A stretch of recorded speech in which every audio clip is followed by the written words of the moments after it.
কম খরচে বেস্ট একটা মালাই পাটিসাপটার রেসিপি খুঁজে থাকলে আজকের রেসিপিটি আপনার জন্য।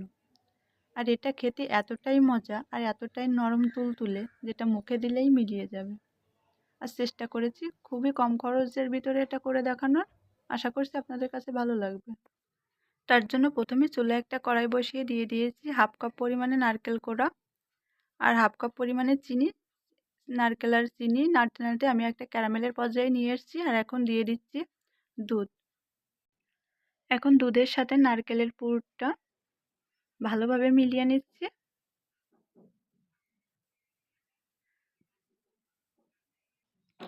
আর এখন সব কিছু ভালোভাবে মিলিয়ে নেওয়ার পরে এখন দিয়ে দিচ্ছি 2 চা চামচ পরিমাণে আতপ চাউলের গুঁড়া দিয়ে সব কিছু ভালোভাবে মিশিয়ে নিচ্ছি। আপনারা চাইলে এখানে একটু এলাচ গুঁড়াও ব্যবহার করতে পারেন, সেক্ষেত্রে ফ্লেভারটা খুবই ভালো আসে। আর দিয়ে দিচ্ছি খুবই সামান্য পরিমাণে একটু লবণ। এখন অনবরত চুলার আঁচটা একেবারে লোতে রেখে অনবরত নেড়ে চেড়ে একটা পুর রেডি করে নিব। আর এখন কিন্তু আমাদের পাটিসাপটা পিঠার পুর কিন্তু একদমই রেডি হয়ে গিয়েছে। এখন চুলা থেকে নামিয়ে এটা ঠান্ডা করে নিব। আর এদিকে পাটিসাপটা পিঠা তৈরি করার জন্য ব্যাটার তৈরি করে নিব, যার কারণে প্রথমেই দিয়ে দিচ্ছি 1 কাপ পরিমাণে শুকনো আতপ চালের গুঁড়া আর দিয়ে দিচ্ছি হাফ কাপ পরিমাণে ময়দা। আর এখন দিয়ে দিচ্ছি খুবই সামান্য পরিমাণে একটু লবণ আর 3 চা চামচ পরিমাণে চিনি। এখন সব কিছু চামচের সাহায্যে একটু ভালোভাবে মিশিয়ে নিচ্ছি।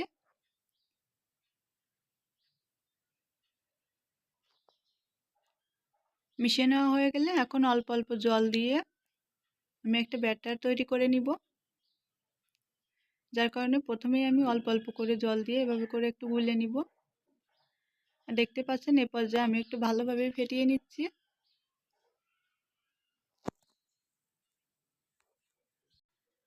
তো ভালোভাবে ফেটিয়ে নেওয়ার পরে আমি এখন আরও কিছুটা জল দিয়ে দিচ্ছি।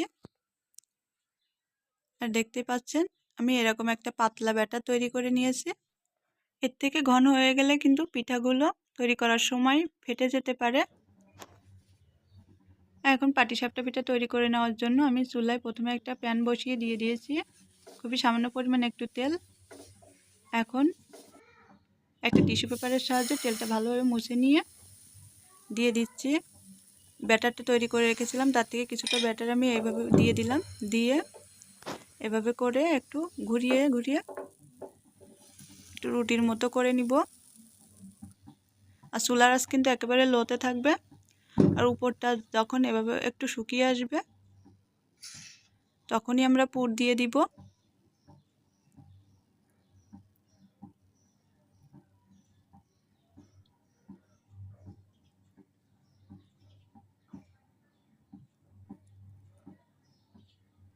আর অবশ্যই শিওর হয়ে নেবেন উপরটা ভালোভাবে হয়েছে কিনা। উপর কাঁচা থাকলে কিন্তু খেতে ভালো লাগবে না। তো আমি পুরটা দিয়ে এভাবে করে চেপে চেপে একটা পাটিসাপটা পিঠার শেপ দিয়ে নিচ্ছি।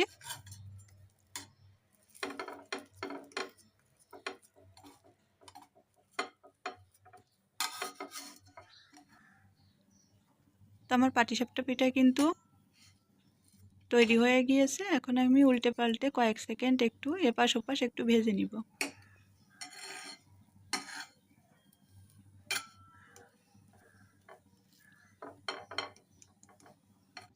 তো এর মধ্যে কিন্তু আমার একটা পাটিসাপটা পিঠা রেডি হয়ে গিয়েছে। আমি এখন পরবর্তী আরও একটা পাটিসাপটা পিঠা তৈরি করব। তার জন্য প্রথমেই তেল দিয়ে দিলাম, আবারও একটু মুছে নিলাম টিস্যু পেপারের সাহায্যে। এখন দিয়ে দিচ্ছি আবারও কিছুটা পরিমাণে ব্যাটার।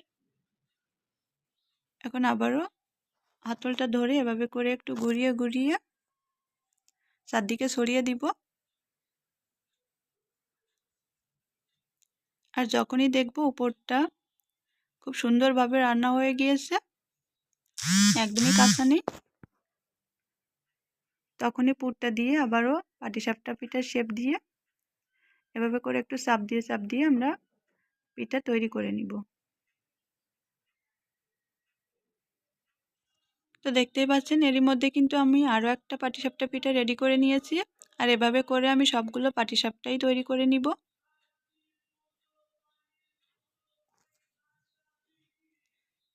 এর মধ্যে আমি সবগুলো পাটিসাপটাই তৈরি করে নিয়েছি।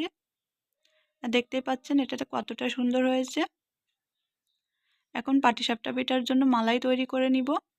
তার জন্য প্রথমে চুলায় একটা কড়াই বসিয়ে দিয়ে দিচ্ছি 2.5 কাপ পরিমাণে দুধ,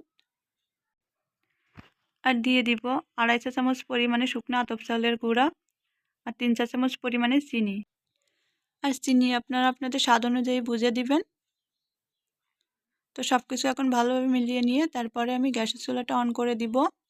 চুলাটা অন করে দিয়ে চুলার আঁচ মিডিয়াম টু লো হিটে রেখে আমি এটা একটু ফুটিয়ে নিব কয়েক মিনিটের জন্য বা রান্না করে নিব।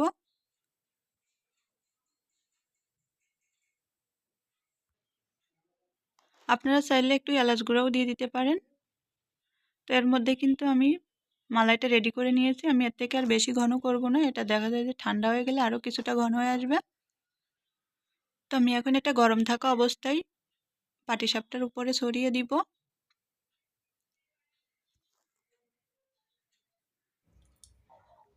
তো দেখতেই পাচ্ছেন আমি কিন্তু এর মধ্যে সব কিছু রেডি করে নিয়েছি, আর উপর থেকে আমি কিছুটা পরিমাণে বাদাম কুচিও দিয়ে দিয়েছি।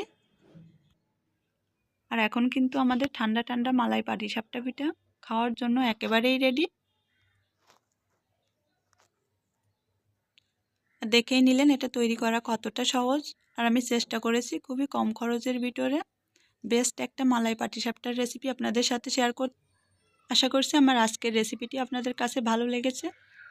ভালো লাগলে অবশ্যই লাইক কমেন্ট শেয়ার করতে ভুলবেন না, আর পেজটাতে একটা ফলো দিয়ে অবশ্যই পাশে থাকবেন। তো আজকের মতো এখানেই বিদায় নিচ্ছি, দেখা হবে অন্য কোনো ভিডিওতে। ততক্ষণ পর্যন্ত সবাই ভালো থাকুন, সুস্থ থাকুন, ধন্যবাদ। আর এই শীতে বাসায় এটা তৈরি করে থাকলে অবশ্যই ফিডব্যাক জানাতে ভুলবেন না।